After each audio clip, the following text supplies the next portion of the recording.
How does technology with our knowledge and insight help us push into new markets? Are we looking to place people on Mars? Also, we are stuck with technologies where they are point-to-point solutions. This is Adam Gibson and Ankur Anand. Adam is the ex-CIO of Oranges and is now the chief exec of 17 Oranges. Ankur is the current CIO of Harvey Nash. OpenAI launching basically their own tool, which is giving a competition to LinkedIn, giving not only technology but also talent pool. It's going to be interesting, isn't it? We got into the detail of the impact on the future industries that will be affected by AI. So there's a couple 100,000 people that work in the recruitment sector. 5 years from now, how many people work in it? Around 50% less. You've got to be more specific, haven't you? Boardrooms are in fight or flight. Is the biggest threat AI native startups or their competition adapting and embracing AI faster? In the next 5 years, you're going to see the larger organizations start to think about what the longer strategy looks like together. Can I put a counter argument to that, right? I think Yes. Aeroplanes, last 20 years, they have been autonomous. You still have a pilot. It's about how do you minimize the risk. Organizations asking for a technology strategy. I find that really reassuring. Where do you sit with that? My perspective is that Do you see the recruitment sector properly leaning into AI now? the industry is now Amplified chaos.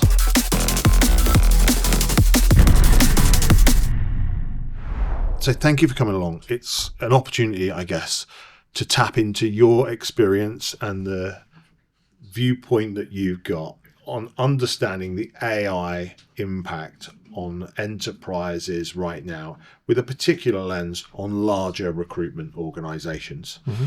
And as you'll know, we've had loads of AI debates around trying to understand what the impact is. And I've mentioned this before, but I sense there's a romantic view of the traditional aspects of recruitment. That I have this kind of inclination that technology might well ignore. So maybe you could start introducing yourselves. Ankur, maybe you could just kick off, explain why you're here and how you got here. So I'm Ankur Anand. I'm currently the group CIO and Exco member for Nash Squared, which is a leading recruitment brand, especially the Harvey Nash. I've been here 2 years now, slightly more than 2 years. Love the organization because of the way we think about the change technology can bring in. And there's no better place for me to be proving that the AI can make a difference into our industry. Prior to that, I was working for a very large organization called Manpower Group. Great opportunity, which to bring in the change for a large organization, help me to understand the soft side of the business, and the people. That this is a people business, and so really understood where the technology can play with the people and how change is so important in this kind of business, professional services. My biggest experience was coming from the Citibank, where I worked almost 20 years. Hardcore technologist, but also a very career-focused banker as well, because it was always the commercial side of things. So that's all about me. Super, thank you. Adam Gibson, 17 Oranges founder, going for about 5-6 years now, UK presence, US presence, specializing in exec search, recruitment businesses, people businesses, helping them through transformational change, decision-making processes, hot topics around AI at this point in time. So that sort of as-is to-be journey, target operating models, and delivery of. Super exciting. Before that, super lucky to work as the CIO for Oranges a large executive search firm in London, in the UK and globally. Worked for them for 11 years, I think it was, in the end of the day. Worked through loads of exercises. They transformed their business, adopted technology, better process, fantastic culture. Loved my time there. Take a little step back beyond that, I came out of Motorola, where I did mergers and acquisitions, innovation change, really focused on step change in that particular fast-pacing industry. Got to them via an acquisition. That's me. So you're both well positioned to help us understand what is going on. Give it a go. In this world of enterprise and how it's going to be impacted by AI. Right now, you guys have the viewpoint of probably a number of different boardrooms. Obviously, the boardrooms that you sit in, and also the boardrooms where you have colleagues and other people in the sector and outside of it. I want to understand what's going on in the mind of boardrooms of enterprise businesses today. Let's call them 1,000+ people right now. What are people thinking about AI? what the fuck is the reality? Yeah, absolutely. I think the bigger question is, what are we doing, right? Right. Yeah. And how are we managing the risk on AI? Yeah. I think that's the thought process now. Right. 2 years back, every board was pushing, why you're not spending on AI? Yeah. Where's your AI strategy? Yeah. Today they're saying, how are you going to manage your risk on AI? Really? Because there are a lot of examples now where AI has been able to compromise many things of the business. So, having said that, I think what I have seen, because we are in the recruitment industry, we speak to a lot of leaders as well. I think the biggest takeaway from there is that we are moving away from the stage of thinking about AI versus now into mature state about executing around AI strategy, right? Now, everybody will be in a different state of maturity there. But important part is that I think everybody is working towards AI. It's risk, but also opportunity. Opportunity, yeah, absolutely. Risk. Those are two buckets. Is there another bucket that we should consider? Yep. So I think the board's perspective is what the return on investment onto AI, right? So while I think everybody looks at the opportunity, the question is, where is that investment going? Right. What am I going to get in return of this? Yes. And I think that's where, depending on the industry, many organizations struggle to define that, because the DNA of the organization design in a traditional way, not in the way that you need to get the best out of the AI. Yes. Is it slightly overwhelming, do you think, Adam? Like from a, the AI is so far reaching, so encompassing. Yeah.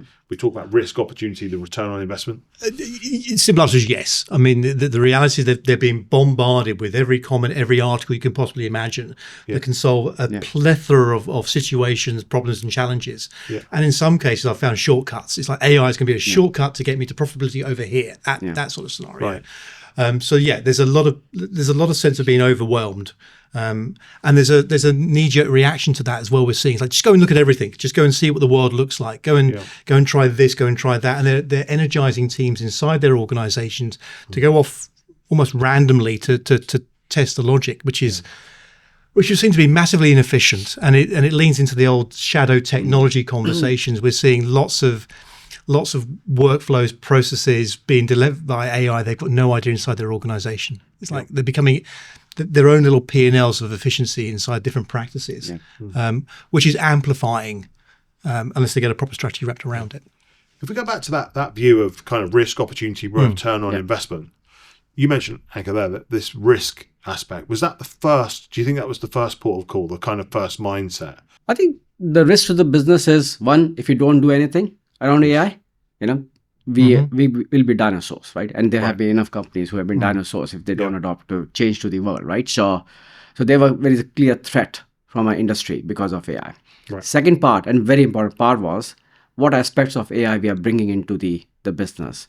What are the high risk components? Are we doing machine learning and more advanced algorithms, which is a predicting, or maybe overtaking the overall process through the agentic AI? So what are the risks that we are bringing into the organizations as a part of that? Not internally only, externally as well. And I think when we used to look at cyber as a word, right, risk was more from a cyber perspective for the tech heads. Now it's look at from an AI risk for the board and for the leadership as well.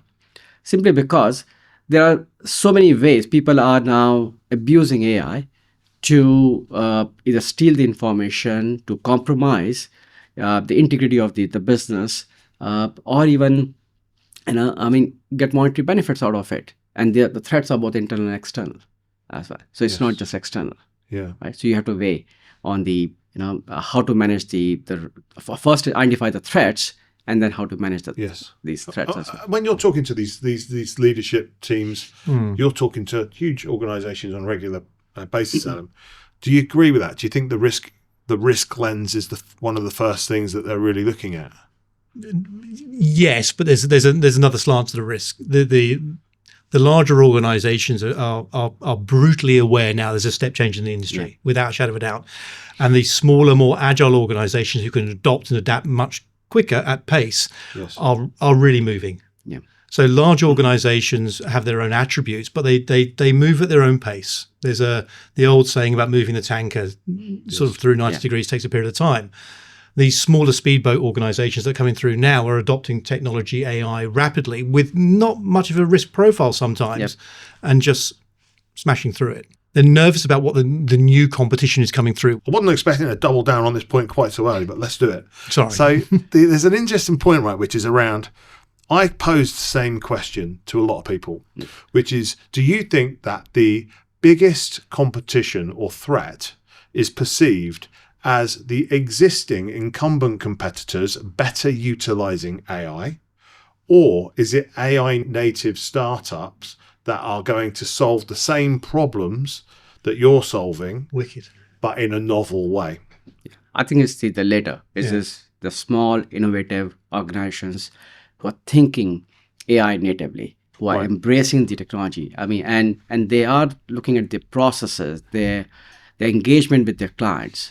So it's all digital from that perspective. And I think that's the biggest threat. If you look at in the last 3 years, the top 5 staffing companies, their profitability has gone down by 70 to 80%, or even one of them could be 90% as well. I mean, that's an existential threat for them simply because they are struggling with their own complexity of the structure, while the industry is moving in a very different direction. And this is where the niche players who are lean, natively digital, embracing technology, especially the AI part of it, and they're extremely profitable and taking the lion's share of the high profit business. Totally agree. And what's really interesting is people are stepping into this industry not from a recruitment background. Yeah.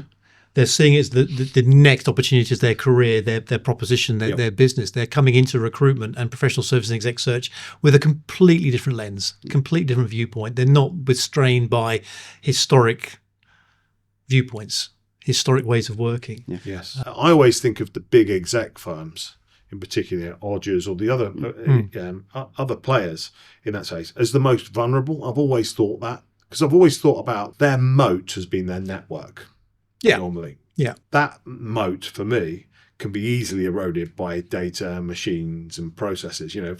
If we've got AI systems which are able to map and formulate proteins in biological systems, right? Yeah. Okay, sort of working out who the top 5 execs are for an exec role in a major organization is a pretty non-significant challenge. And they put a lot of weight on historically, I might have this wrong. Historically, they put a lot of weight on their process. How they value their service is based on the traditional approach to the way that they deliver their services. So big fees, kind of slow, quite traditional, older organizations. I'm in my head looking at those guys going, are they really vulnerable? With organizations that size, yes, and they're a large organization, it's not so much the process as the people. Right. So inside any organization, if you get the right culture, the right people, the right attitude, then you can apply technology into that ecosystem, and you can amplify it really, really quite quickly. Yep. And I think Oranges in particular is a great example of that. They've got a great set of teams. They've got a great set of knowledge inside them. From an industry knowledge and insights point of view, my view would be that they would amplify that or continue amplifying that through technology. We've had conversations over the years in many organizations about data used to be the biggest conversation, or transformational change that is process oriented, which I think you were referring to earlier on. It's like, how do we do stuff quicker, better, leaner, faster at the end of the day? But it all still comes back to the individual, the person, in terms of how you engage, how you interpret, how do you use that piece of technology or that piece of AI to really amplify you as an individual, you as a brand. Yes. So I do think there's definitely a place for larger organizations, exec search or recruitment orientated, to really leverage their proprietary art, for want of a better scenario. Yep. But they are brutally aware, to the point earlier on, that there are new ways of thinking coming through.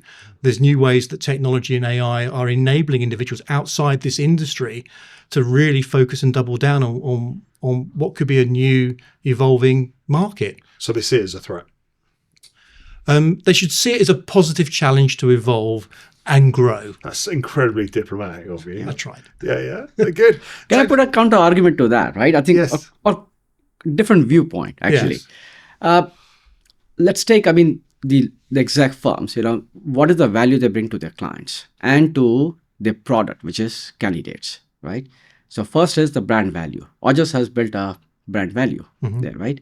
And the brand value comes to the trust that this is my trusted partner who will probably get me the best CEO, the best CIO, or the CTO, or the chief marketing officer, right? And they build the trust not only with the clients, with the candidates as well. Right. So someone who wants to look at for a career change, they reach out to them. Someone who wants to hire the next C-suite, they will reach out to the likes of Oranges, right?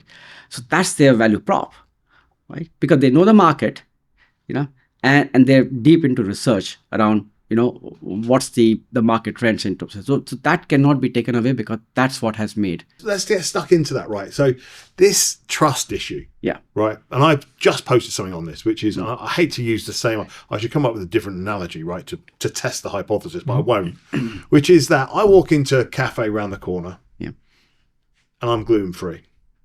And I see this person serving and I say, is that gluten-free? And how often do we get that? It is gluten-free, right? Okay. I walk into a robot powered by GPT, right, that understands its menu inside out. And I go, is that gluten-free? And it goes, it's 32% almond flour, 5% this. Ingredients were sourced from X, Y, and Z, right? Yeah. So it instantly gives me a mountain of intelligence over the product of us, right? Yeah. So how quickly does that bot inspire an extremely different level of traditional trust that Oranges have built, or let's take Oranges or Nash or other organizations, other big players. How quickly can that be eroded by a smarter, more trusted level of intelligence? Let me chime into that, and I love that analogy. And I'm not gluten free, by the way. But you got two elements there. One is the IQ, one is the EQ, one's the IQ. Yeah. So you're walking in there and say, "Hey, look, just give me some facts, right? I want to know if it's gluten free. Can I eat it? Does it help the waistline? Yeah. Tick." But the second question is the EQ. It's the emotional things. How does it taste? That's right. So how you're not going to get that necessarily from a piece of AI or a screen that you're punching your numbers into it. You want to talk and converse with the person behind the counter. So how does that taste? Is it popular? It's not purely about all the numbers. It's about the emotional relationship you have in that journey as well. Let's dig into that though. Because so it's sorry. That's good. It's good. So what you're talking about is purely datafication of that business, right? Yeah. And the business is not run by datafication. It's people. It's by people. It's the knowledge, the experience that they bring in, because machine can go wrong at some point of time, and to his point, Adam's point, right? So taste, right, is an important aspect for someone will look at it, right? In the same analogy, in our industry, it's all about knowing the industry, knowing the people, the market, what skills are selling, what skills the individual is bringing in, and identifying those skills is so important so that we can match with the client requirement. Likewise, understanding the client needs, and bringing into the candidate to find bring the match with that. Because my view is this, I think people in this business provide the biggest value because we are in a business of matching. And in the business of matching, if you look at our industry, so one is organizations that are specialized, like Oranges, like Nash Squared, Harvey Nash, and many other organizations. And then there are general staffing. So in the example that you gave, if I have to hire 20,000 workers for the Christmas warehouse sale, kind of stuff, I might go with that robotic approach. Yes, no, knock off kind of questions. Get people, verify the documents. You're in. Yes. Right? 20% more. Yeah. Right? But if I have to fire that niche talent, okay, because the value that my client appreciates from me is bringing that candidate who understands, my need. They do value that, but what do they really value? What is it they're valuing? It's the speed. Yes. Okay. At which we bring that talent. The removing the friction from the overall process through which we bring this talent. I mean, our experts will not be bringing like 10 candidates to the hiring managers, right? We are going to bring in those 2 or 3 candidates, and we'll be sure of why we are bringing it. The confidence that we bring into the table, I think that's what the client appreciates. It's quality. It's quality, yeah, exactly. It's all about the experience. I'd rather see 3 well-defined people that meet my brief, that I have more than just a technical understanding of. I have the emotional understanding with as well, than 100 I've got to go and sift through. Isn't that contextual? Isn't that just about context? And can't a machine better understand more contextual data on any given situation than a recruiter? So can't we give an AI more contextual information about an employer? You can, yeah. And to better understand it, understand their needs, what works, the profiles, right? So if I went to a company today, and let's just take Uber, and I go into Uber and I go, right, I plug my AI into that, okay? And I say, now, look at all the execs, okay? And I want you to take every C-level exec in Uber, and I want you to profile them. I want you to check YouTube for them, check all resources. And I want you to build a psychological profile on each one of those execs. Yep. Okay? I want you to show me the people which have left and the people that have stayed for over 3 years. Mm-hmm. I want you to profile them, and I want you to tell me the difference between those that have failed and succeeded, right? Yeah. And it comes back with that scientific information, right? I now want you to evaluate all of the C-level, C-suite profiles that are in Lyft that scientifically map and match to that data. So this contextual depth of information and data, which is at our fingertips, all the science and the technology of that address that, or is there something that it misses? I mean, that's where the specialized organization should look at it. Yes. How do you map that best talent into from the market through the various data sources that you have in it, right? Yes. So, because that is where these organizations will start going leap ahead of compared to these startups, Yes, or challengers. Otherwise, I mean, the traditional way will still work, but the margins will cut through, and the volumes will disappear. So let me understand that, Ankur. You're saying that what I've just said there, that approach to it needs to be employed by the recruitment By the recruitment companies. Let me explain, in more details, right? That's good. Today we've got a CV of the candidate or a LinkedIn profile, and you've got the YouTubes, where people have commented through the podcast or their views or their articles and so on and so on. You can create a general profile, through the data, through the AI, and then you can zone them into some talent pools as well. Then you bring in additional data, which is their CVs or LinkedIn in particular, specifically, right? Through which you kind of go more into datafication or codification of their marketable skills. Right? It's very practical. Right. And that marketable skills is exactly what then you map it to that. Okay, this candidate is my product. This is how I should be able to market this candidate. Yep. And then look for the business to which I can market this candidate. So this is where AI can really, supercharge the organization where the people, the market intelligence, and the processes are important, but it is kind of amplifying their capabilities in a way where the clients will also appreciate it. Right. So in a way, this is going to probably grow their business 2 times or 3 times with the same resources, right? Because the data that comes from the outside world and how you harness that data is going to create probably the biggest IP of that business. When you talk about the biggest IP, the reason we reference that is because that's the moat. Yep. That effectively is the moat, right, That's for that right. organization. And what you've put in there is data, brand, and I think you mentioned relationships. That's right. Yes. And the market intelligence. Market intelligence. Yeah. Which comes back to data. That's right. Yeah. Yeah. And you believe that's what existing recruitment companies should be thinking about leveraging to keep them ahead of AI native startups or competition. That's correct. Yeah. But some of that's happening, that's been happening historically, hasn't it? Sure, yeah. So, we all talk about AI today, but data, qualifications, LinkedIn, CVs, assessments, all the touch points you traditionally use to qualify the quality of a particular candidate for a particular role. I mean, it's like nested machine learning, isn't it? You just take multiple data sources and you pull them together to make sure that they can deliver the ask for the recruitment or the client itself. But the question for me is that's sort of the back office, if that makes sense. Yep. It's how do you use AI and other forms of technology to build the relationship with the client and the candidate? Because ultimately, it's a people business, isn't it? It's how do I make sure that Adam and Ankur are happy in this relationship?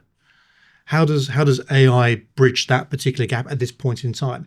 We know on paper and statistically speaking they're a good match, but actually are there some areas that need to be considered that we haven't quite mastered yet? Yeah. So I really do think that the organizations that are scaling and using technology and AI and the data sources that we know and don't understand quite yet are going to accelerate really, really quickly. But I still have a strong belief that you do need the human connection. Well, let's put that into a practical example, right? So back, I don't know, 10, 12 years ago, a lot of people were calling, Silver Arrow cabs on a Friday night, getting their kebab. I love it. They were calling Sharon. They always call Sharon on a Friday night at 10 p.m. Get his cab over here and take me home. Yeah. Okay. How long did that relationship with Sharon and that trust and with Silver Arrows and Regin in his car last before Uber just said accessibility, speed, accuracy, intelligence, just fucking demolished it? I can't help but think that the Blockbuster analogy is going to be played out at scale over the next 5 years in the recruitment sector. Depends. Okay, so if you look at from a two different lens. Yep. So one is the volume business, which is going to be fully digitized. AI will take it over. Right. This is exactly what you're talking about, right? So that's will your be, cab. Sorry. Right, that's your cab. That's exactly, your cab. Right. Sharon. And then you have specialized people, right? So if you have a company which is focusing on defense sector, manufacturing some highly specialized weapons, and they need some scientists around this, or you have a life science company which is into the synthetic bio, and they need very specialized skill set. That's not where your AI or algorithms are going to help you. They can help to identify, probably give you a long list, but it's not going to give you the short list of the candidates. Right? That's where the people bring in the value, because they understand what the market needs, what my client needs, and they understand that industry. Oh, we've got you pondering now. Yeah. Where do you sit with that? No, I agree. I really agree. It's become more niche, more focused, which is where it sort of exec search came out of originally, didn't it? Yeah. That was the argument there. But here's a question for you. You use the cab and the Uber analogy. When you've got a nice night out with friends and other people, do you look to take the Uber, or do you phone the black cab guy? Uber exec. Well, there you go. There's your point in case, Uber isn't Lux. it? Yeah, you've taken what we said earlier, and you've taken the base level, and you've knocked it up a few gears. Right, yes. You want the luxury, high touch concierge service. The person knows how to treat you when you open the door, and you enjoy the experience. But it's enabled by tech still. Of course it is. Yeah. No one's denying that. The data, the tech, the AI touches every single part of it. I think the in a specialized recruitment industry, AI becomes more augmenting the workflow processes. It augments the human capabilities, and I think it's going to be wonderful, because people, the recruiters, the specialized sales guys, they will probably be able to do a lot more business compared to what they do today, right? So, but again, it's going to be augmentation to their capabilities rather than it's something taking over their job and function. They're going to be better at it. Yeah. They're going to have more knowledge, more insight. They're going to serve their clients in an even more enhanced way. Okay. Let's say there's a couple 100,000 people that work in the recruitment sector across the UK. 5 years from now, how many people work in it? you've got to be more specific, haven't you? Specific, yeah. Yeah, it's like, are we talking about RPO businesses? Are we talking about exec search businesses? I'm talking about 200,000 recruiters Yeah. Yeah. across all sectors. Let's just take it a blanket approach. Mm-hmm. How many people are working in the sector 5 years from now? Around 50% less from today. I don't like going in the middle because it seems like the easy bet, but around that sort of mark. But here's the thing, that 50% that's remaining, that 40 or 60% that's remaining, it'll be much more enabled. Yeah. The quality of production, the quality of engagement is going to be that much higher. So it's not the companies that we need to be thinking about. It's the fact that the workforces will be smaller. The workforce will be smaller. And going back to the point, right? Are you providing a commodity or you're providing a niche skill, right? 100%. So if it's a commodity, I mean, you probably may see 80% reduction over there because that's where the agentic AI takes over a big part of, matching the talent, right? On the other hand, where there's a specialty part of it, probably there will be increase over there, in a hyper specialized or specialized recruitment firms because that industry is changing. The market is changing. Every single industry is evolving, and you cannot have any AI algorithm or an LLM, trained onto that, right? It's the people, who has a pulse of the market, who has a pulse of the decision makers. They know exactly what the market needs. Yes. So that's where the growth will be. It's not going to be exponential growth, right? Because probably in that space, hyper specialized, like either the exec search, firm, or technology specialist, or specialist in, say, life sciences, or high research like synthetic bio, there the number of people are very few, right? Maybe there will be 20 or 30% of the overall 200,000 population around the world. Exactly, right? But there you may see exponential growth because that's where the growth is coming in. But on the other hand, when it comes to the volume, the commodity side of it, you will see a far more reduction because the machine is able to do a better job there. And it is able to do it at speed as well. So what are you separating into that difference there? Help me understand the difference between those two markets. So you're talking about commodity and niche skills. What do you actually put the parameters of difference to those? Put it into, maybe this works, maybe it doesn't work. You guys agree between you, right? Yeah. So maybe you map it against, I love mashups against different industries because then you can marry them across. So maybe it's the automotive industry. Yep. So automotive industry was revolutionized for the masses. So car production has accelerated. The cost of a car, maybe not so much these days, has always stayed the same amount through evolution of technology, mass manufacturing, and the reduction of human beings working in plants, for example. And they serve a purpose to deliver to the masses, right? So cheap car, great transport, etc. That for me is what you were saying earlier on about the mass market in recruitment stage. Right?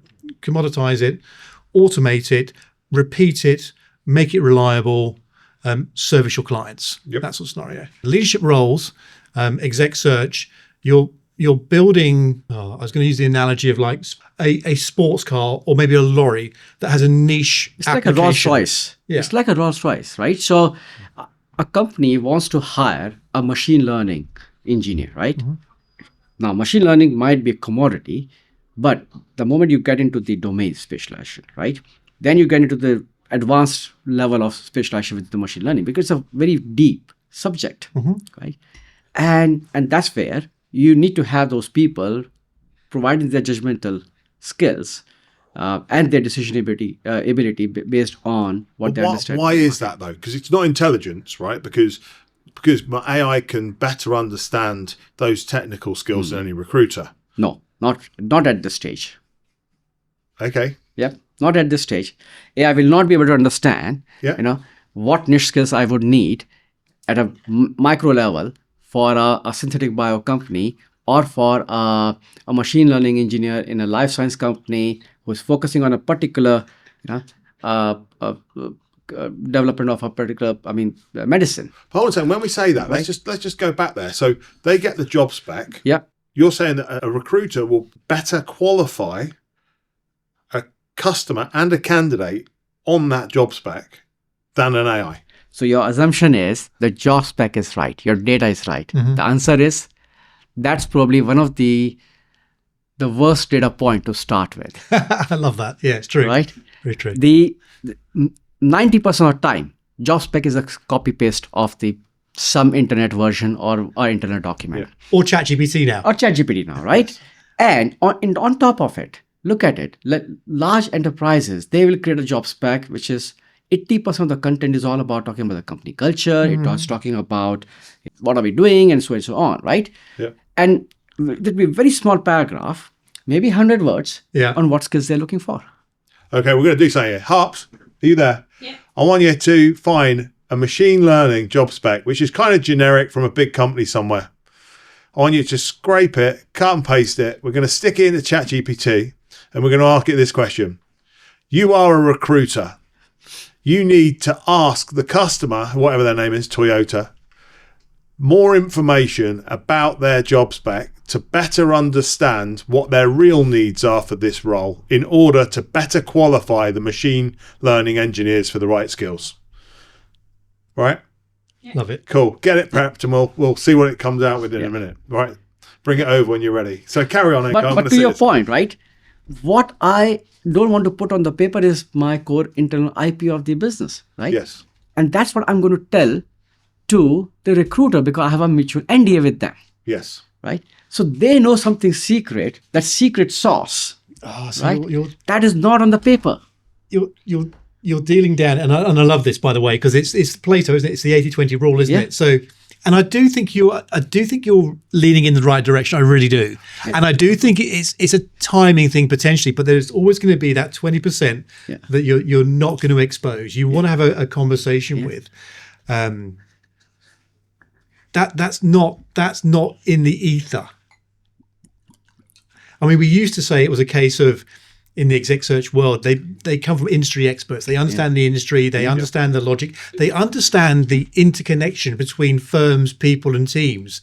They get that very natively. And that's not necessarily going to be in a database or in LinkedIn. It's not going to be exposed to the outside world. Outside world, yeah. So I think that's where the human conversation comes in and the trust conversation comes in. Yeah. Mr. Recruiter, Mrs. Recruiter, I'm going to come and talk to you about a role that I'm looking for. Yes. Or a role I'm trying to fulfill, and I'm gonna express more than the world knows about me and the role itself. Well, the question is this, isn't it? We're not applying AI through the same mechanism here, are we? What we're saying is that if I've got a system where I'm an AI native startup, and you're the customer, and you can share that job spec with my AI native application. Right? Can that better help and assist and support me and understand and question and extract even more information out of that customer, right? By asking the right questions for them to then fill in with voice, actually, we are doing this, we are doing that, we are doing this, we are doing this. Provide more layers of data, rapid, real time. There's no send the email, book the call, grab the call, sit on, spend the time. By the way, let's think about this from the customer's perspective, right? You're an amazing recruiter. You're a shy one, right? Thank you. Apologies. But I've then got to spend 15 minutes talking to you about this job spec. And then I don't really know you. You've come through the HR PSL route. Yeah. I've had a call booked because I've got to speak to you about this vacancy, right? So I listen to you and you're half baked. So now my value of you is high, but it's diluted because you're a recruiter because of you. Right? So I'm now spending time. In that time, I've had an instant ChatGPT-like rapid response with far more intelligent questions, in my opinion, as to the information that's required. Does that make sense? That native experience. It makes sense, but that's where, look at it this way. If I'm a hiring manager of a very large, say, financial services company, right? Yes. And I want to probably go with that approach, then I will tell ChatGPT exactly what I need, right? Yep. Or my own proprietary LLM, whatever it is in the company, we'll use that, and create that job spec. The question is, people don't have time to do that. Yes. Second is, they delegate, to the experts. They think that it's better time for me to speak 10-15 minutes to a recruiter or to the HR person to translate my requirement, what I need, right? Right. So information is lost in that translation. Yep. And third and very important part is the AI literacy of those hiring managers to create that codified job description. Because job description in your case is a codified, is a basic a set of data on which you can do the matching. So technically you can, if you go with that approach. But you have to look at the whole value chain process, right? And there's so many point of failures in that value chain, then the trust is lost into it, right? Because you don't know whether this CV came with that 100% guarantee that every single skill that I need is there in that JD or not. Can I lean into that slightly? So I think it's you got to frame it with a certain lens.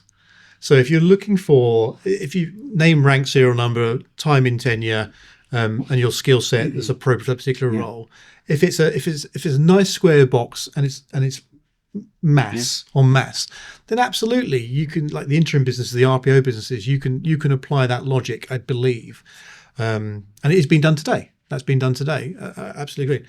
But when you're looking at, to your point earlier on, if you're looking at niche markets, niche skill sets, there's much more to it than just the data set that's prepared and put in front of you.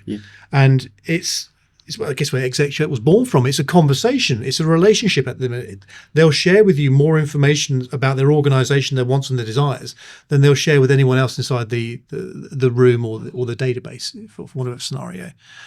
So I do think the personal conversation and the introductory conversation is going to be super important.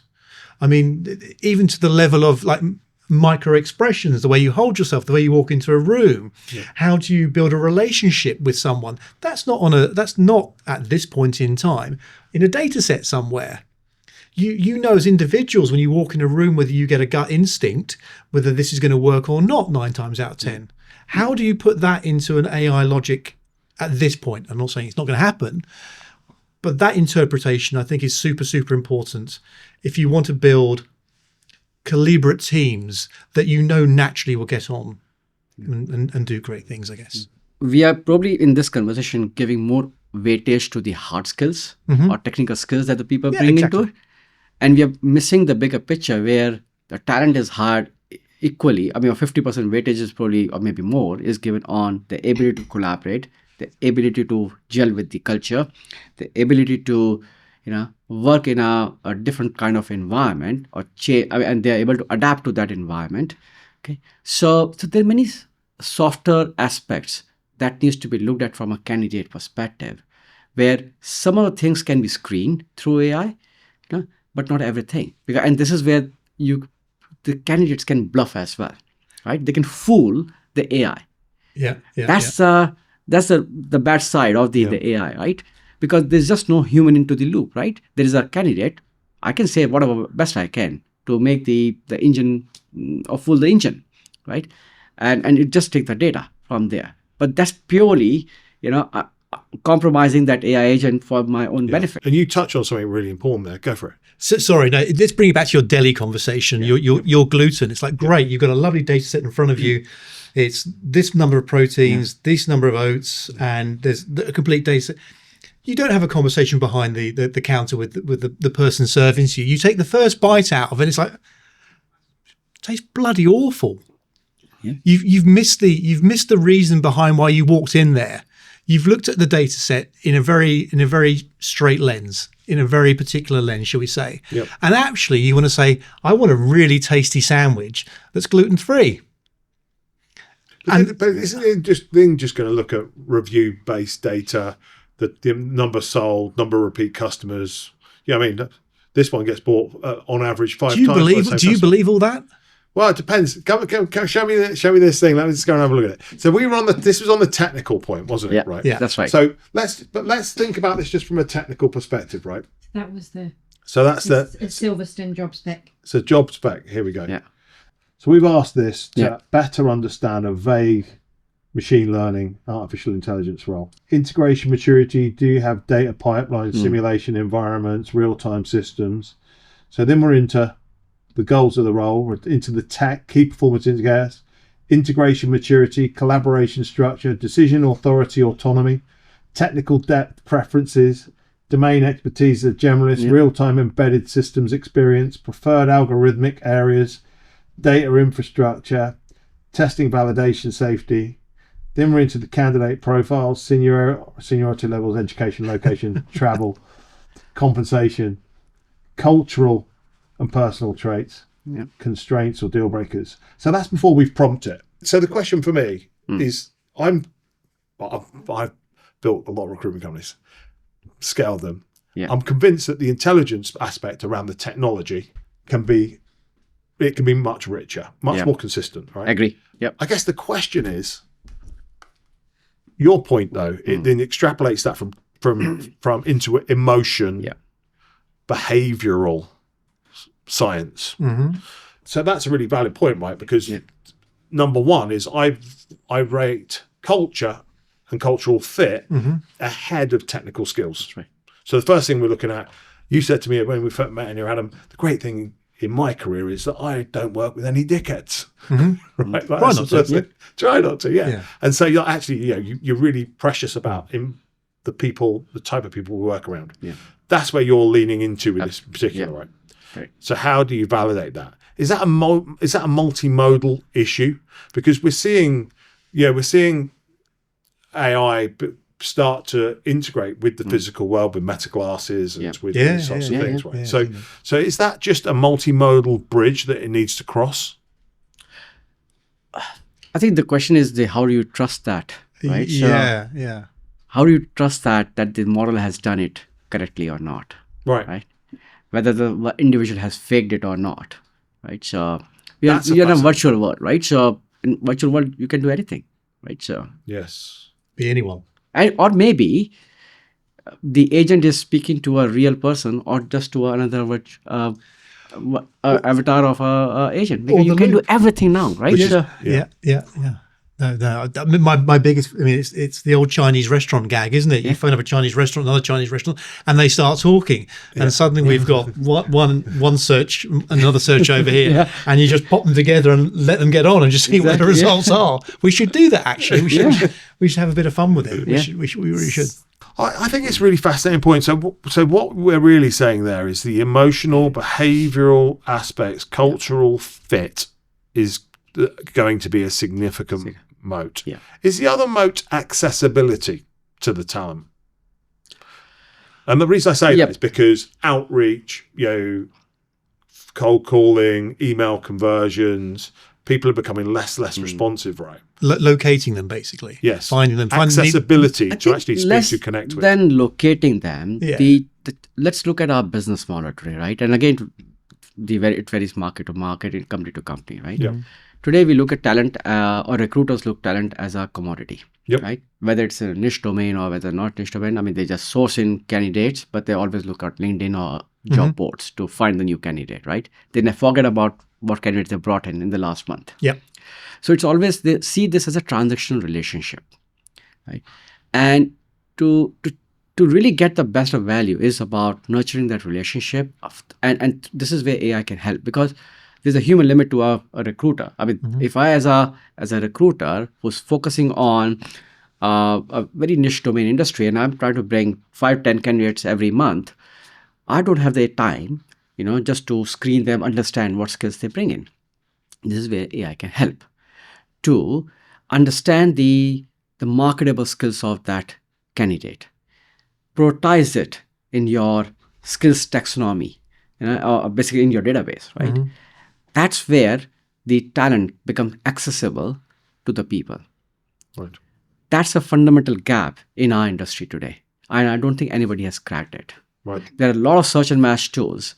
But the problem is that, you can have a world-class algorithm, but if your data sources are wrong, because candidates have not put in the best way to market themselves, right? This is where AI can help you to bridge that gap. Because it can ask the right questions. It's trained in a way where it is to extract that information through which a recruiter is able to match them, right? We tried that in the early days with parsers, didn't we? We tried to articulate how a candidate portray themselves in the CV online. You'd put one of the parsing technologies across it, and you'd build out the parsing taxonomies to try and build that out. So absolutely, AI will revolutionize that side of the business without a doubt, and hopefully that helps you find that needle in the particular haystack. But what I also think it's going to do is it's going to help build stronger relationships.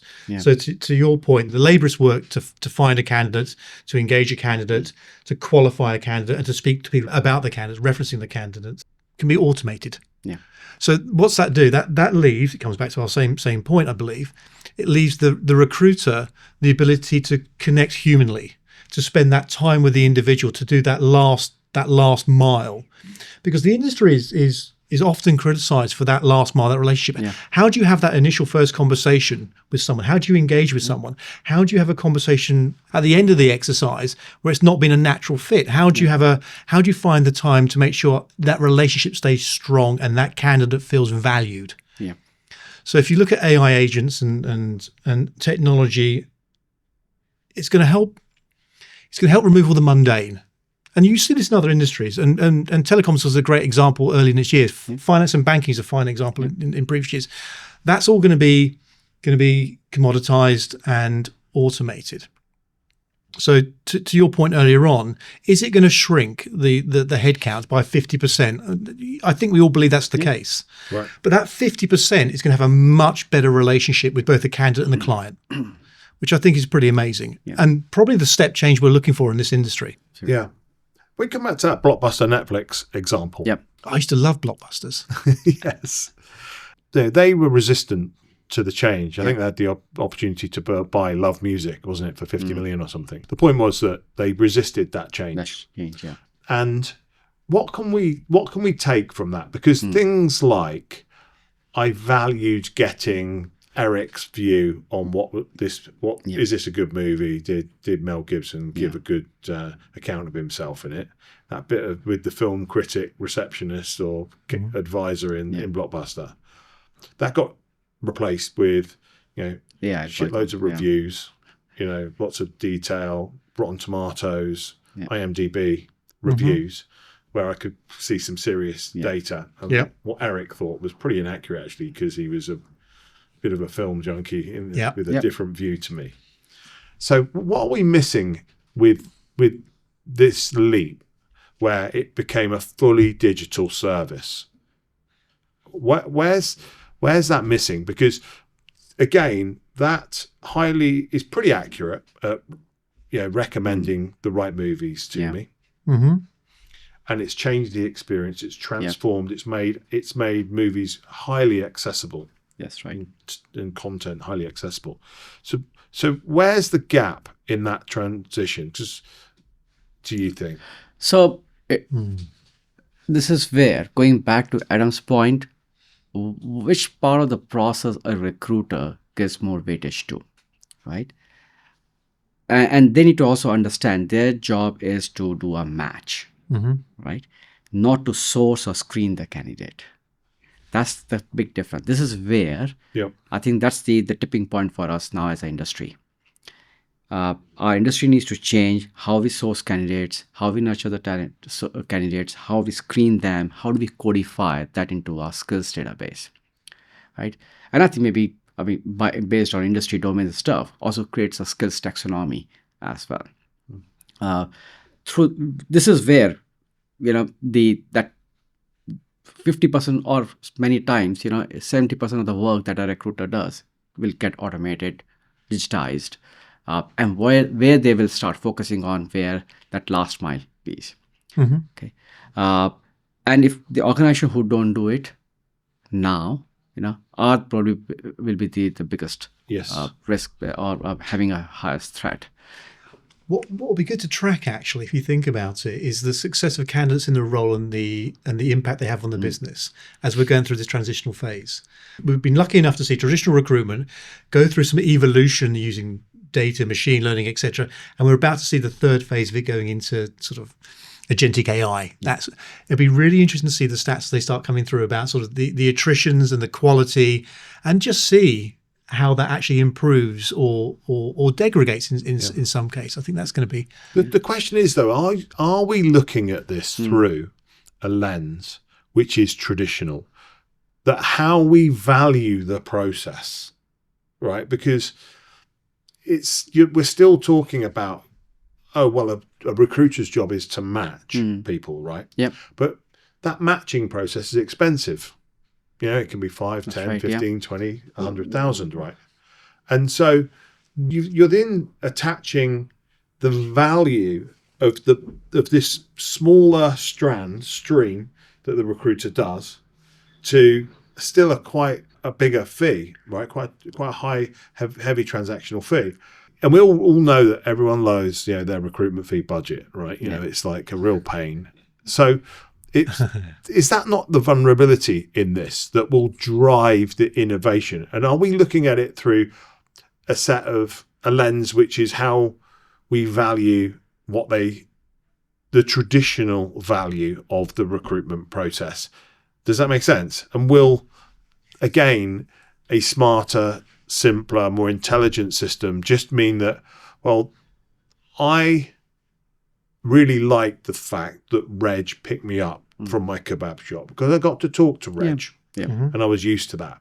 But actually, the value in that is immediately eroded by the cheaper, faster accessibility of whoever my driver might be. Do you see what I mean? Because what was the favourite part of my cab journey on a Friday night? It was the conversation with Reg. There was nothing else. That's right, nothing else. Yeah, exactly. That relationship, that symbiotic relationship. Yes. It is as simple as the that. EQ. But it was removed.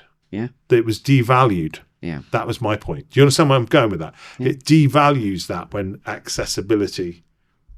Actually, that's the one thing I really loved about my old cab driver. But actually, the fact I can click some buttons, I don't have to get my kebab, walk to the cash point, But and pay for the cab. Here's your point, though. Your old kebab driver, your old cab driver, actually needed to adopt and move into the new way of communicating and working and being more efficient. Yep. Right? You still want the relationship with John, your cab driver. The way you touch him, connect to him, find him, to your point earlier on, it's just different. And he has to accept there's changes, the way you want to interact with him. Rather than the old that, it's literally this now. Yep. So there's that adoption piece. I mean, Kodak is a good example of this, isn't it? In a different industry. They were the original leaders and inventors of the digital cameras. They had that in their portfolio. They just didn't know what to do with it. And it's the same with our industry today. There's lots of insights inside large organizations that are being challenged by up and coming challenging organizations. I mean, one could argue they should really collaborate, actually. Sort of fast pace and legacy knowledge could be a really powerful combination, actually. Which is the thing you took away in your earlier career, right? Yep. Ankur, you said that speed, embracing change. And speed is a real issue. One of the things you mentioned, Adam, was that the biggest resistance to that change is people. Yeah. Right. So are we aligned with that? They're fully aligned with that. And one of the best analogy to this is you put a young recruiter or a child onto a AI tool, they will be masters in a week, right? 15 minutes. Even less than that, right? Yeah. But if you put an experienced recruiter, 20 years of experience, who has enough ego to say what value I'm bringing to my client, right or wrong, doesn't matter, but they're the hardest to change, right? I think that's going back to your point. The organizations now need to start looking at it as how do I bring the change of culture within my organization? Look at the bigger picture in terms of what value I want to bring through the AI. How it's going to change my process, right? Rather than look at the specific individual tools and data and stuff, right? They need to really talk about to the people and sell the vision to say, this is the North Star that I want to achieve out of using AI. Yeah. That means for what is the value for you as people? And they carry them through the change enablers. You need to bring in the change enablers, not only with the young team, but also with the people who are resistant to the change. How do you shift their mindset? And sometimes, there are some of the people who may not change, but then this is where the organization need to reinvent. You need to infuse with the right talent who can take you to the next century with a very different mindset, which is data, AI.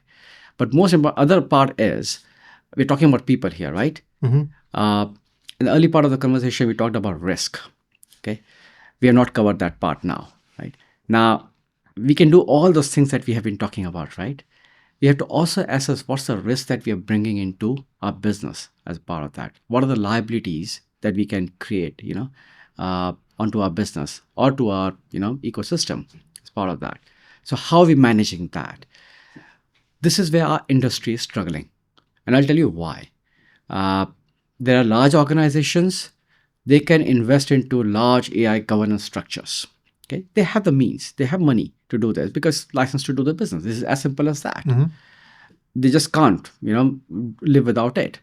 On the other hand, when you have niche small players, they don't have enough resources or talent to put that governance, right? Whether you have the ISO 42001 or the NIST AI RMF framework, one of the best in class, but look at the complexity of those frameworks. It's just impossible for the mid-size or the niche players to adopt to that. So then you get into that, a middle layer to where how you manage your risk, how you embrace AI along with that. So I think the way the organization will have to do is to marry and trust their people, bring that human in middle in the process, okay, and rather than just codifying and making it full agentic AI as part of the process. But that's the only way to do it. But that's the constraint that our industry has today. You can go to, automotive industry like JLR as an example was a perfect example where the whole operation stopped because they were fully automated, right? So you don't want to break your system, and take a high risk. When you think about that human integrated, human in the loop, we talk about it as. Where are you envisaging that? I'm sensing you're envisaging that AI is doing all of the internal it's doing all of the legwork, and in the final mile, as you said it, the kind of matching, qualification, engagement with the customer. Is that where you see it? Is it that final? Multiple things, right? So first is what are the data models that we are using? How are we validating the output of the data model? I'll give you a very good example, right? So we were testing a basic functionality, or we were productionized it, right, to create job descriptions, right? And we had one job description, and we were very careful in terms of, the risk with using job descriptions of using a CV or basically data from a client. So we had one CV that came in, which had a prompt in between, which is called prompt injection now, right? And the guy was just trying to get the private IP address of that server, right? So this is where you need to start, putting the boundaries as well of the system and codify in a way where you are managing the risk, and you need to test it thoroughly. Okay. Another example. So I'm a big believer of in our industry, the interactions that we have with our people, with the candidates or the client, is through voice or email. And that is a data to me as a technologist, right? Yeah, data point. That data is lost. It's nowhere. It's in the diaries or the Excels, of our salespeople or the recruiters. Yeah. The data is lost. So my philosophy was, let's focus on that. Let's codify, and create that data. We call it unstructured data. Well, right? The insight. Your largest database is your email pond. Absolutely. And then I started. So we are doing a pilot on the voice side of it, and it's a simple thing. You have a conversation with the candidate. It will basically transcribe and then create a summary. The human in loop or recruiter will review it and then say, okay, these are edits that I want to make. Save it, to my CRM. And we found one conversation, which was our test conversation. It said the candidate was playful and had this character and stuff. I said, that's not what I expected out of the output, right? Because then it becomes it's creating that personality of that individual, which may not be the correct personality, because it's just that nature of conversation where it happened, right? So, and why would AI would do this, right? So going back to the point, it's about that extreme focus on testing on those AI models and validating this again and again, so that you have, and the validation that will happen is basically always through the human in loop process. Yeah. Give this some thought, gentlemen. 5 years from now, what impact has AI had in the recruitment sector? We overestimate what we do in 1 year. Yeah. We underestimate what we can do in 10. My question is, what can we do in 5? So are you talking about the impact of the recruitment industry in the world, or are you talking about the recruitment industry itself? I'm saying, I'm talking about what impact has AI had on recruitment in 5 years' time? So let's start with the people first, right? There is a lot of reliance on the experienced people in this industry, especially in the hyper-specialist part of it, right? I think that's where there will be a big change, because young people will be able to learn, adapt, and be as, or maybe more proficient in doing the placements as compared to the more experienced ones, right? So I think it's the talent. There will be a very different set of talent. So that'll be different, because right now it's the university entry level jobs which are being hit hardest. Yeah. But you think, and I can see the logic in that. Yeah. Where do you sit with that? Yeah, no, I agree. Whether I like it or not is another question, because I do worry about how do you bring talent through organizations where they've not had that initial experience. But your view is that, and I've seen this, that people, the younger generation, if someone's watched one of my videos, they haven't watched it if they're young, they've transcribed it, they've asked questions to GPT via it, and they've extracted what they want in 5 minutes or 6 minutes. They're not bothered watching it. No. And so that's the type of thing you're talking about. That's the type of thing that, I'll just give you an example to that, right? So an expert recruiter may say that, I know how to get the maximum information from my client, right? And to find what they're looking for. Now, if I have every single recording of what this expert recruiter had been doing, I identify how they approach the client, what's the nature of the question they ask. I can create that training material for a young recruiter. And imagine what this experienced recruiter would have learned in 10 years, the young recruiter might have learned probably in 2 months' time. No, I agree. I agree. So the speed at which young people will become experts, will be dramatic. And this is not just, our industry. This will cut across every single industry, right? So that's number one, right? Number two is speed at which we find the talent and match the talent. We are going to automate pretty much the 80% of the process. We'll codify the skills of the candidates. Okay, candidates will become smarter how to market themselves as well, which is helping them, right? So that's where the last mile is, where the young people will be able to translate that into the placements faster.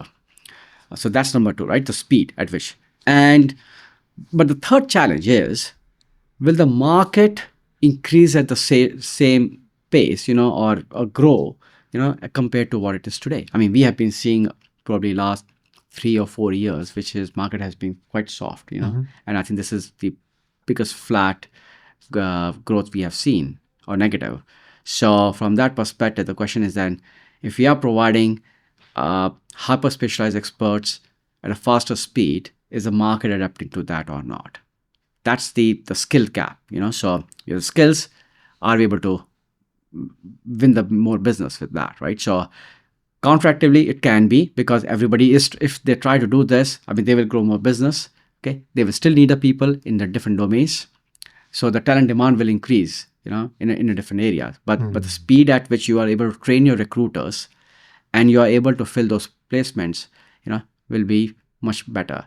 And the fundamental difference will be the recruitment firms will be location agnostic, because agent is doing your work, through just machine, right? And then you need an expert, and the expert can be sitting anywhere. Like, in technology industry today, I think there's a lot of shift, especially in these startups, where I don't care, as a startup owner, I don't care where my talent is sitting, right? I just need the best machine learning expert at my price point. If they're sitting in Venezuela or in somewhere, I can just get it, right? Yeah, that's happening with the AI recruiter that I'm talking to at the moment, who I hope to have on here in a few weeks. It's a 3-man team. He's here. His data and AI guys in India. Yep. His React Node developer is sat in Ukraine. Yeah. We're the same. We've got a team in Canada, we've got a team in the US, team in India, and team in the UK. Yes. So we're location agnostic. That ship has sailed. Let's get on with it. I'm going to challenge that though.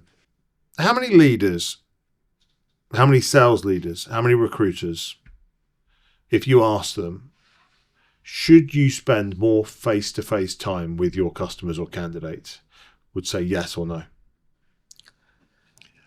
Depends on the market. Depends on the market and also the industry as well. Agree. Right? Going back to the point, right? Today, the decision makers are sitting across the world, right? And we are doing the business from one location or maybe multiple locations. So, but let's say, I mean, just to play to the question that you have, right? So I have a client and, I've only worked for a UK as a geography. I've got my recruiters here. Yep.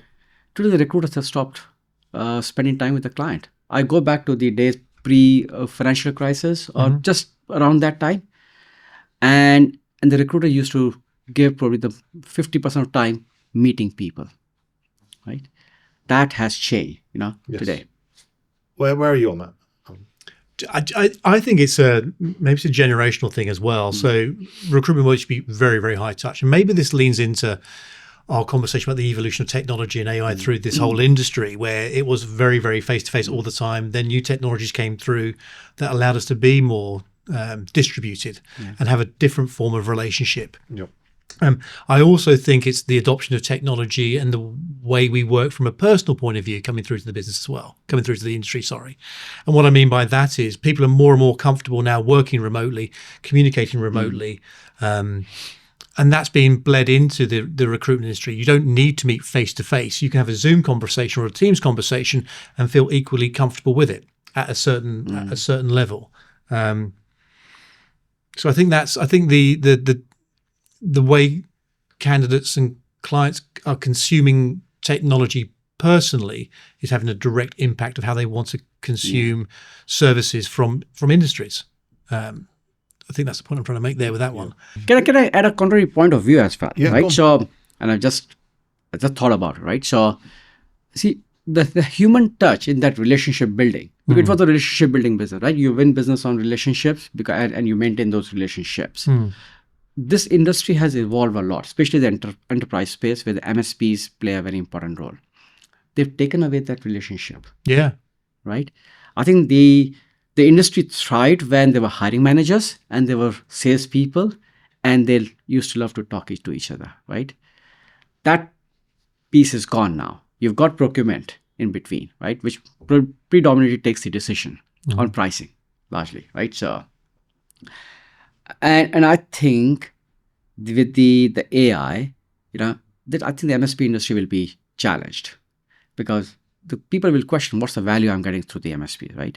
Can I go back to that? And hiring managers love to speak to the recruiters, who understand them, rather than going through this procurement and submitting the request into VMS and stuff. Yeah, much quicker. Right? Much quicker. I feel that may change as well. Well, I sat down with Hung Lee, who he's an influencer in the space. Yeah. He does loads of work with internal recruitment teams. And he thinks that the relationship between internal and line management is going to change because he thinks that line managers will get access to AI tools. That means that they'll be direct to candidate. Yeah. He also talks about another thing, which is that it's more likely that a line manager is going to have obviously a better network and domain knowledge in the area that they're recruiting. So if they're a CIO looking for heads of engineering or IT directors or team leaders or whatever it might be, architects, that actually it's their brand as a line manager that might better be leveraged to get out there and do the recruiting. Yeah. Interestingly enough. So actually whereas right now the internal recruiter doesn't have the expertise, can't do IT and finance and sales. So actually AI might well empower line managers. But that comes back to that relationship bit, doesn't it? Because what you're talking about there is whether that relationship between line management and a recruiter was a valuable part of the process.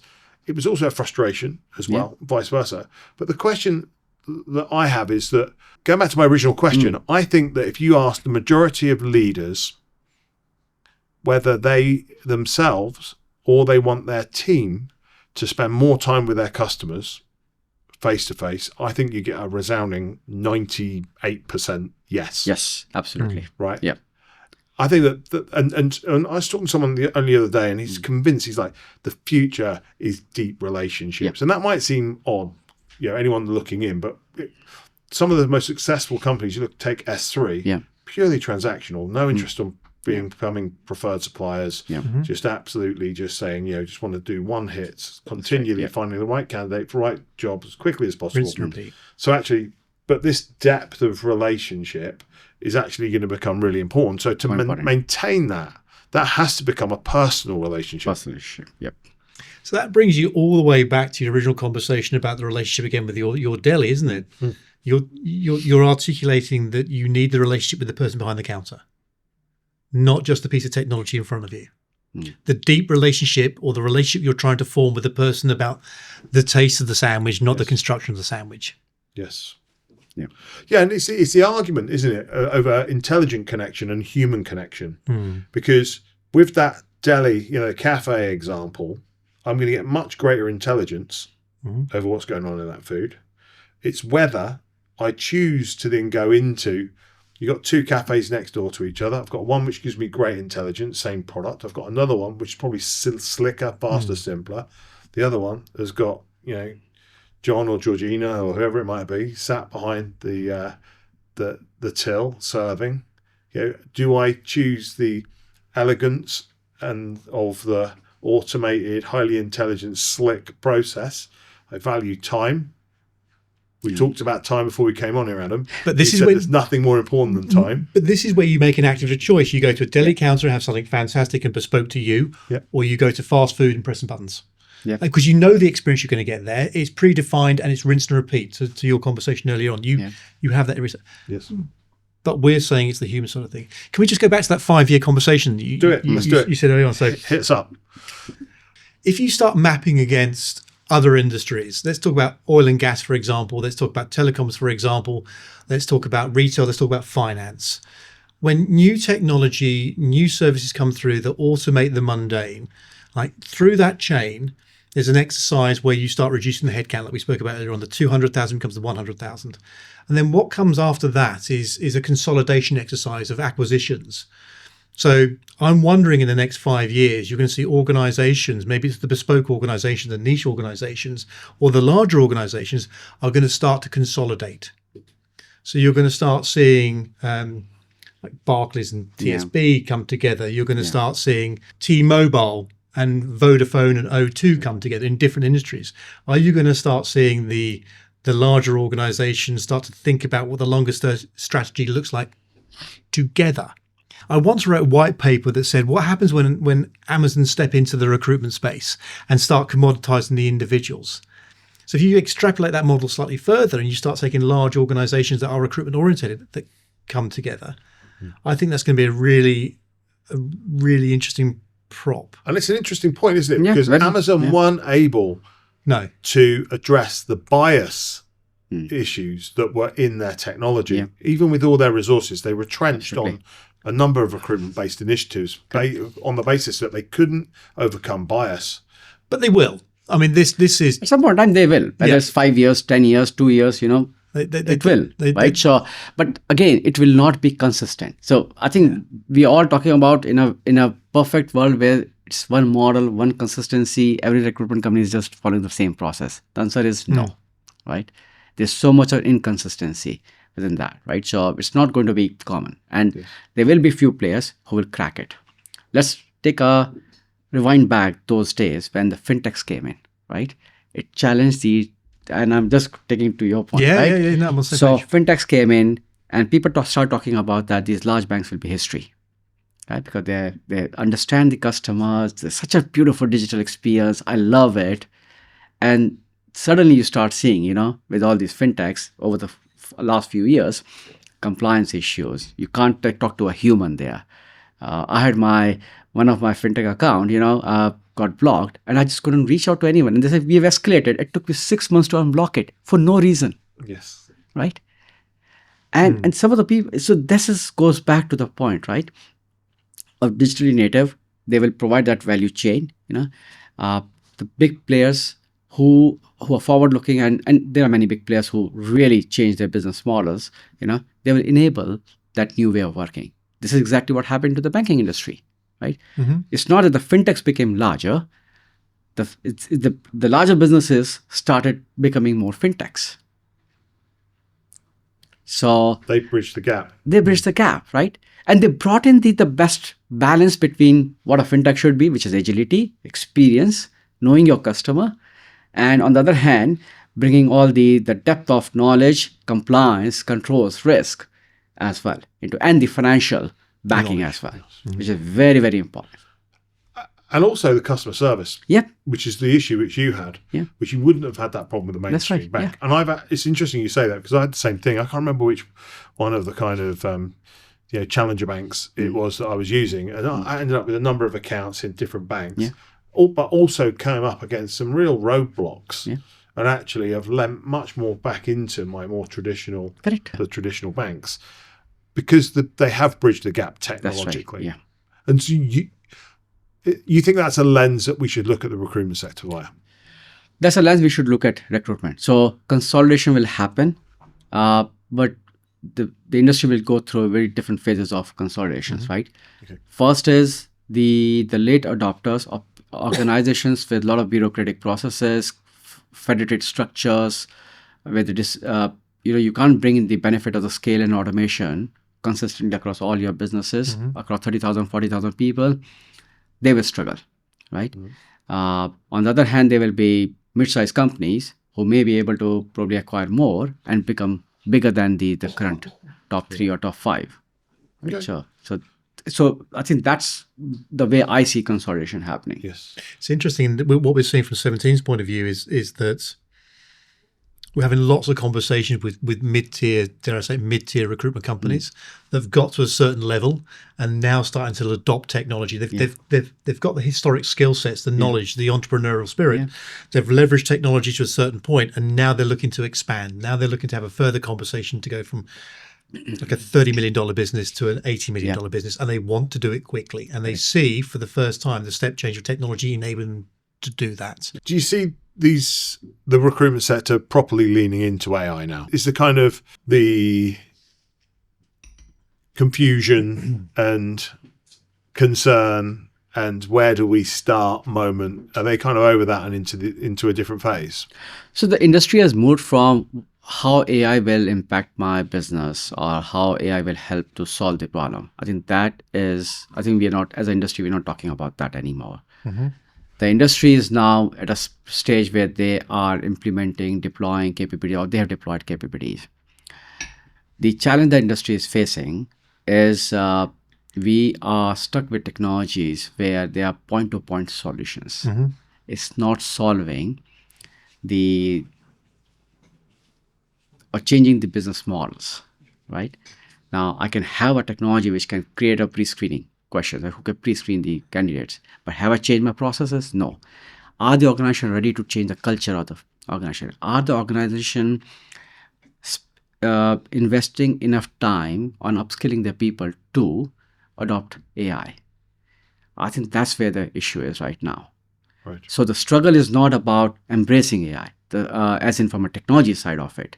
Embracing is how do I make it impactful within my business? That's the struggle point. Can I lean into that slightly further? So there's a couple of lenses to that. One is they're having a scattergun approach. Go and look at technology, go and look at AI, and they're energizing different departments inside their organization to do an exercise, an efficiency exercise, whatever it may be, and another part of the organization doing another exercise. And then you're suddenly, to your point earlier on, you're getting these very disparate point and squirt exercises inside there, which is causing amplified chaos as they start coming together. What we're starting to see more and more now is is organizations asking for a technology strategy and a roadmap that's aligned to the future of the business and their target operating model, which is, I find it, having come out of this and having come out of different industries into this industry, I find that really reassuring, because what it means to me is that they're taking it seriously. It's not lip service. It's not a PR stunt. We've got the best of this technology. It's actually, we've got a roadmap for our business, and now we're going to start aligning our change management and our technology strategies against it. And we're going to bring the teams together collaboratively inside our organization. Because historically, recruitment companies say, hey, you fiddled with this piece of technology over here, haven't they? And it's like, okay, you're now in charge of that. Yeah. And it's not their natural, just because their interest is not the natural It's natural not place. front and center. Exactly. But now they're sort of leaning into the front and center. There's two different lenses which I think about. The first is that it's about augmenting their existing businesses with technology, right? And the lens I see that coming from is, what can I replace in the existing process with AI? Okay, what can I automate? What can I replace? What can I make simpler? Okay. Or there's the other lens, right, which is, how do I make more placements faster, simpler with my customers, right? And so there are two, and there's two different schools of thinking there, right? Because one is very much looking at the process and first, which means that I'm just looking at what we're doing today and improving it. The second is saying, how can I get more accurate candidates in front of my customers quicker? Can I add to that? Just all. There's two lenses, right? Yeah. And there's a nuance. So I think there are two lenses in one frame. Okay. So I always speak about bottom line efficiencies, top line growth. Yeah. So the two lenses you're referring to is like, can we be quicker to market? Can we make ourselves more efficient? Which is leaning into the old Six Sigma ways of making sure that we can do things better, cleaner, faster, and repeat it. And we're having all those conversations. And they're the traditional conversations you have in lots of businesses, lots of recruitment firms. Let's just do it better, cleaner, faster sort of thing, and cut our costs, our bottom line costs, operational fees costs. What we're now seeing, going back to our previous conversation, is like, what do we not know that we should be doing top line? Yeah. And and recruitment companies now are genuinely talking about innovation. It's not all about bottom line focus. It's like, actually, what do we not know? What do we lean into? How does technology with our knowledge and insight help us push into new markets, new verticals, new arenas we have no idea about? So even bigger than that, then it's more about, how do I add more value to my customer? Yeah, absolutely. Or find new customers. It's what does this look like in 7 years' time? It's not just the conversation like, we're going to find new roles out there like prompt engineers. Yeah. It's Athenial. It's like, are we looking to place people on Mars? I mean, who knows? Yeah. What don't we know? Exactly, and there's this whole new thinking that's coming through, which I just find really inspiring. Well, where do you sit with that? Yeah, I think just to add to Adam's point is, and to your two lenses, my perspective is that the organization first look at the holistically. What do they want to achieve out of the AI, right? Yes. How do I do sales better? How do I make people enable with that? How do I make them, which is about literacy, about the tools and stuff, right? And what's the part of the process which is valued by the customer where they're ready to pay the premium, right?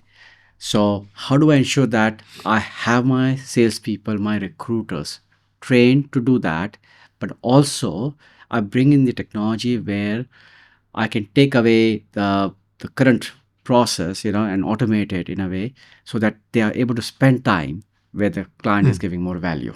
But let me challenge that. Yeah. Right.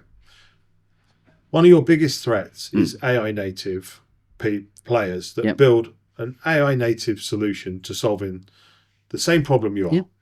But the thing is, they're not paying any attention to improving. They're not putting a cent of effort into trying to improve the traditional approach of solving that problem. All of their effort is in finding the ultimate way of delivering that service. And so we've spoken, didn't we, earlier about Yeah. having a divided approach, and it's an interesting one because I look at the car manufacturing, right? We go back to car manufacturing, and we talk about, and I just don't see how the European car industry is ever going to compete and catch up with the Chinese. Okay, Yeah. and the reason for that is that every innovation that BYD Yep. have is an improvement to an electric operating system, Yep. which is ground up, a manufacturing plant that is exclusively focused on electrification, Yeah. a team, a management, a marketing team, everything, right? Whereas you go to a player like, Volkswagen or whoever, if they have an innovation, they have to think, first of all, 99% of my time is going on to how does this affect my legacy Yep. infrastructure? Sure. 1% of the effort goes into let's expand and improve and deploy that innovation. And so that's why I think the smart thing is like Volvo with, is it Polestar is Volvo? Polestar. Yeah, That's right. Where they've launched an electric Exactly. native brand. And to me, that's the only way that I actually see there's a possible kind of Detroitification of the European car industry. I look at that lens and I apply that and I go, well, if the threat is there, these guys which are solving these problems exclusively aren't worrying about how do I improve the traditional process. Can I just interject and challenge it gently and use JCB as a reference? Yep. So in the automotive industry, large manufacturing, where electric technology is not really answering their challenges. I mean, very, very traditional industry. They've got to evolve, they've got to adapt, and they've gone down a completely different route with hydrogen. So they've taken a very traditional industry and they've looked at it in a different lens and said, we're going to evolve it. Yeah. And doing famously, Toyota are now leaning into it as well. They're looking, BMW as well. and BMW as well. Yeah. What if Porsche will? But anyway, that's another conversation.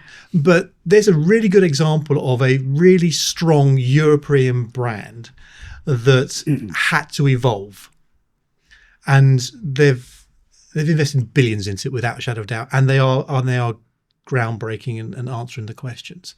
So I think there is, with the right leadership team, with the right mindset, with the right vision, leveraging the technology that we spoke earlier on, there is an opportunity. There's definitely an opportunity that's... Yeah, but what I'm challenging is those two lenses. It's one is, should firms be taking their time to improve their traditional processes, make their sales guys more effective, or do they need to look at the lens of what's the ultimate goal here and what's the ultimate solution to it? Both. Well, both. That's not what fucking Steve Jobs or Elon Musk says. It says pick your lane, double down on it, because whilst you're doing both, someone's doing one and doing it faster, smarter, and more. Imagine if you augment all. I mean, it's like me, isn't it? I'm sitting here kicking myself because I spent 12 months building some SaaS applications that I didn't need. Right? Yeah. Take it up a level, right? It's you absolutely stick in your lane, and your lane is recruitment. Yeah. You're not asking the recruiter to become a car manufacturer. But you're telling me it'd be more niche. So what we've been saying here is if you've got a niche market, double down on your niche market and get a quality product out there. Yep. And then you're bringing in the conversation about the mass market as well. So recruitment is larger than just the word recruitment. There's different segments in the public sector, private sector, different verticals, different ways to skin that particular cat. Yep. So this is like Steve Jobs and your reference to Musk. It's like, okay, I'm going to focus on doing the iPhone, but actually music is super important to us because we want to engage and bring that together at some point as well. I'm going to do the iPod and change the way we listen to music. Yep. So absolutely, I agree with you, but you've got to take it up the next level. Okay. And just to add to that, I think he was not only about the best technology, he was also maniac around the experience that it gives to the customers. Do you know what? I love that. And that's right. Your deli again. And that's cannot be solved by that, right? So this is where but going back to your point, right? So the mass market is where you will see a significant shift because today the margins are very low already. And this is where probably it become more insourced by the organization. So if I have a factory which is hiring thousands of people every year, agents might be able to do the job for them, right? They're looking at technical qualification. That can be just basically you have to have this certification. Happening now. Agent can do that, right? Are you physically fit? You have a right to work. You just come to the office, verify the documents, and you're done. You can onboard to it, right? That is where it can shift. And so it's fully automated, digitized. It eliminates that kind of part of the business. On the other hand, I want to hire an expert who is basically focusing on defense industry, who creates arms, and is a machine learning engineer, and who can basically create the next level of next generation of weapons for me, or next generation of fighter for me. That is a hyper specialist, right? Yes. So you can't solve it through that, right? So, and this is where the margin comes in. So I think it's going to the business model, the low margin business will kind of disappear, right? Or close to, very low numbers. Yes. The industry will shift towards, or the clients will pay, where you bring the hyper specialization, you focus on the skills that it's very difficult to get, and you just can't, internally upgrade your teams to do that. Do you think they'll go in-house in terms of the non-specialized? Yeah. Do you think they'll because the tooling sets is becoming more available, so you may not need to lean out to agencies and experts, and All this technology is available to internal teams, isn't Yeah, it? Yeah, exactly. absolutely. That's the point, right? Yeah, So yeah. even OpenAI launching basically their own tool, which is giving a competition to LinkedIn. yeah. So yeah. they're giving not only technology, but also talent pool, right? It's going to be interesting, isn't it? Yeah. So let's take an example of a call center, right? Today, call center, so banks will outsource to call centers, this experts in call center, because they can manage volume, they can manage the training process, everything. Banks don't want to handle that. So that's the value that banks get, right? Now, the people who are running the call center business, they need people, right? So they reach out to recruitment firms and so on, different 10 or 12, whatever. But what's the value in that, for the recruitment firms? All you're looking at someone who has a good, communication skill, speak the language, Knows the tools. and knows the tools. This is it. This comes back to that other argument, which is Yeah. what's the impact of AI going to be on the job market? Yeah. And how far are we away from really the technology being able to provide those call center interactions with digital avatars, which are there now, isn't it? indistinguishable? It's there. I think many organizations betted onto it. It's a learning curve for Yes. the organization. There will be failures. But that will People win, will won't learn it? from the failure, and it's just a matter of time. Yes. Can I tell you where I think it's going to have and this does worry me from a human point of view. We outsource a lot of work, development work, to third-party companies overseas, in particular Asia Pacific. Banks and banks and banks of developers and product managers. And I do wonder and I do worry about how AI is going to have an impact on, I used to call it factory development. Yeah. Because suddenly you've got tens of thousands of people who are geared up to deliver products, statement of works and UI UX. That seems to be It's an existential threat. it seems exactly. and that's massive. That's cultural. That's generational. That's having been over a good few times. That's like coal mines shutting down in Sheffield. It's going to have a really interesting impact. My thought process is how we're going to use AI technology, recruitment industries, to re-enable them. How are we going to service those sort of organizations, those sort of communities, those sort of people? I mean, look, you come back to that job market. I talk about the fact that there's 3 million truck drivers in the US, right? On well paid. How much, autonomous lorries are minutes away in the grand scheme of things, right? We've got Waymo and Uber now in this space, and Elon's building his self-driving million-mile trucks, and so if you look at it, it's not just these third world countries or different parts of the world, more remote access. Actually, it's right here at home, isn't it? I don't know how many truck drivers there are in the UK, how many Uber drivers there are, but that's the single biggest shortage of skills that is in the UK market today. which is Truck drivers. Yeah. Yes. It's demographic, isn't it? And I think this is a good solution for technology, because there are no more truck drivers. You saw the challenge they have in the US. Autonomous truck driving, absolutely. Well, I'm not sure I agree with it or not, but you've got a whole industry which people aren't stepping into. right. The guys who are 18 or 19 coming out of university now want to move into technology, want to move into professional services and other industries, not truck driving. So I'll go back to the point where is the human capability. So let's not, judge the human capability less, right? So in that context of truck driver, right? The value of the human driver will not be, or human will not be just to driving the truck or the autonomous truck driving the truck on its own. It's about how do you minimize the risk, right? Aeroplanes, last 20 years, they have been autonomous, right? But you still have a pilot, you have a co-pilot, you've got a captain, and many first officer and stuff. You've got so many players. Plane can fly on their own, right? But they are there to manage the risk. Yes. So that's augmenting the human capability, right?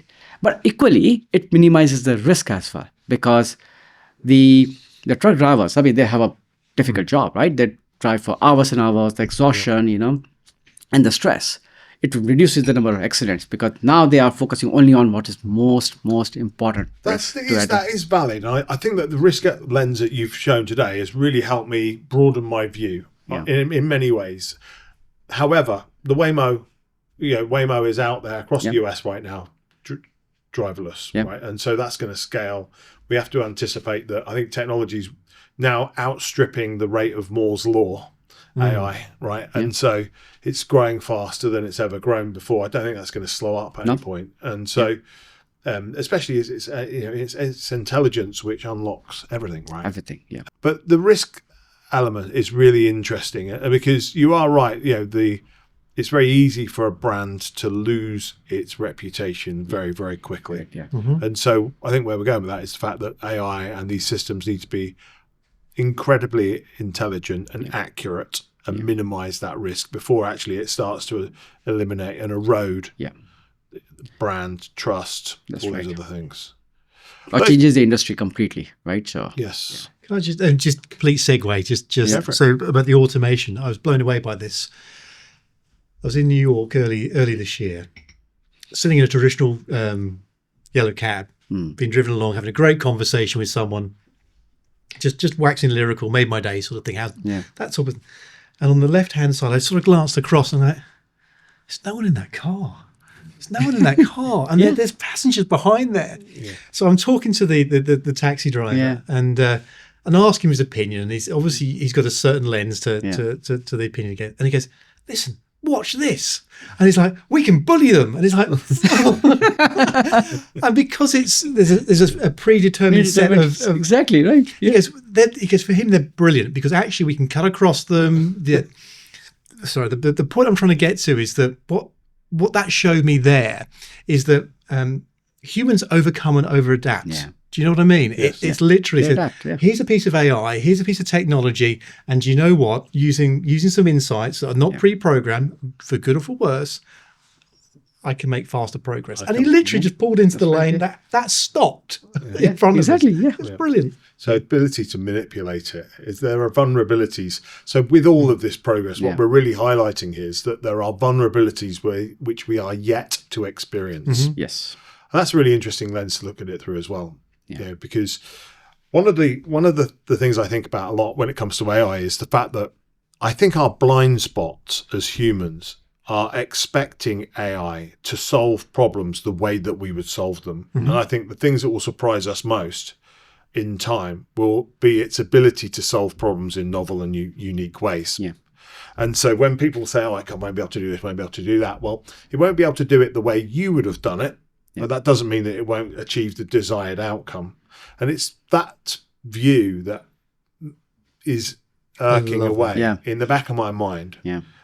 No one's going to tell it it's not possible. It's the bumblebee, isn't it? Yeah. It's the bumblebee. You can fly. Yes. Yes, absolutely. Yeah. The last thing I'd like to touch on is if you're a recruitment organization today of any scale, what is your advice to the founders, leaders of that business in that sector? I think my best advice to them will be invest into the technologies and embrace it. But when you're embracing it, carry your people together, invest into them. Okay, because the technology can be successful only when you change your processes. Going back to the 80s when the personal computers came into the industry, right? and people still were running their manual books and everything, and while the computer was also maintaining the ledger, but you ignore that, right? So you need to change your processes. You need to carry the people. So focus 80% on the change, and embrace the AI, because that's the only way to become a successful organization. They've not got to think of today's P&L bottom line. They've got to think of tomorrow's. And they've got to embrace technology, AI, change wholeheartedly. There's no real space for just lip service now. And I think it'll be really interesting to see how that plays out in the next 3-4 years. Any advice on what they shouldn't do? Stand still. Yep, absolutely stand still. Yep. They have to take that leap of faith. They have to really get it done. There's no choice. How do they do that? Courage. Yeah. Think about tomorrow. Take risk. Take risks. Yeah. To your point, fortune favors the brave. Yeah. Yes. Guys, great. Thank you. Thank you for taking the time out. It's been a lot of fun, a lot of pleasure. Yeah, and enjoyable. We don't often get the opportunity to really elaborate and get quite as expansive as this, but thank you. That's what happens when you get a couple of CIOs in the room. Who'd have thought it? What are you trying to say? No, we thoroughly enjoyed it, right? So I think a very good conversation. Unlike, traditional interviews or conversation you have, right, which is very focused on product point. I think we just talked about the deeper thoughts around what we think, how the world has changed, and I think it's really asking provocative questions, that should be addressed now. Yes. Yeah. I'm very privileged to spend a couple of hours with you both. So thanks for taking the time out. Nice to spend some time with you. Thanks. Cheers, Al. Pleasure. Pleasure. Texting with my